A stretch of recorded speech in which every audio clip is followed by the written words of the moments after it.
Give us all your data. Give us all your land.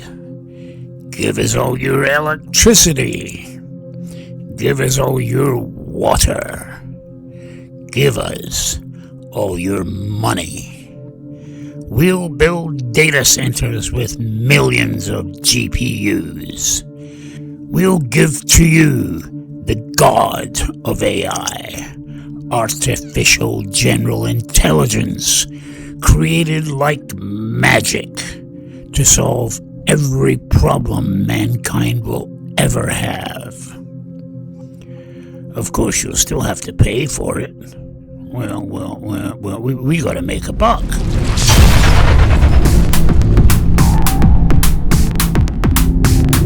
Let's zoom in on the Western model of AI, the one we're being told will produce a single, all-powerful AGI and turn a handful of companies into private superpowers. On paper, it looks great. You take a small group of hyperscalers, Microsoft, Google, Amazon, Meta, maybe one or two others. They raise staggering amounts of capital.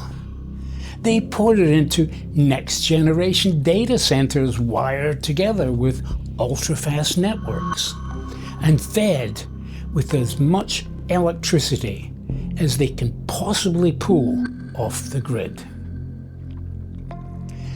Inside those buildings, they train ever larger models on ever larger data sets.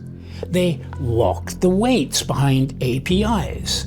They sell access to governments, banks, defense contractors, Fortune 500s, and anyone else who can pay. They don't sell the intelligence. They rent it. That's the structure.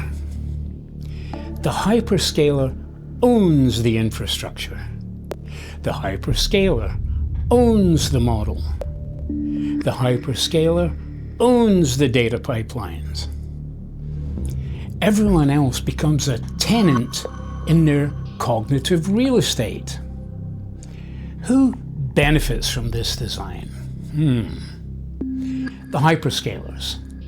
These private companies capture the margins on cloud, on AI servers, on licensing, on integration. The chip vendors, NVIDIA, and a small circle of hardware suppliers. The guys who sell the shovels in this new gold rush. The financial class, better known these days as the Epstein class, that underwrites the whole thing. The funds, the banks, the investors who ride the equity and debt wave behind the scenes. In the Western model, intelligence is not a public good. It's an asset class. But once you step away from the pitch deck and look at the real world, the obstacles start to pile up, and they're not small. The first is power, literally electricity. This alone is a deal breaker, and I'll do a program about it separately. Our grids simply cannot deliver the power they'll need, ever. The second is financial. This model depends on a permanent fire hose of capital. Tens or hundreds of billions in capex on repeat. Where is that going to come from when every Western nation is dancing with financial collapse? Investment only works if two things stay true. Money stays cheap, and revenue growth justifies the burn. Neither will ever happen. Third is demand. The so-called AI boom is not being driven by clear, proven, durable customer demand. There is no mass market killer app that genuinely requires trillion parameter models and gigawatt campuses. The fourth is data. The Western model assumes the hyperscalers will always have access to vast oceans of training data.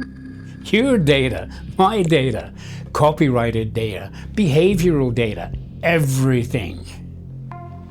That's not going to happen. And finally, there's politics.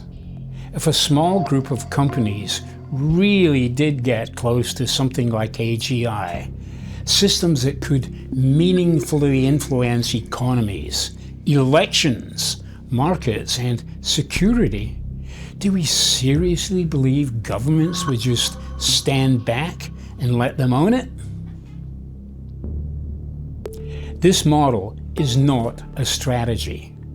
It's a stack of unproven assumptions.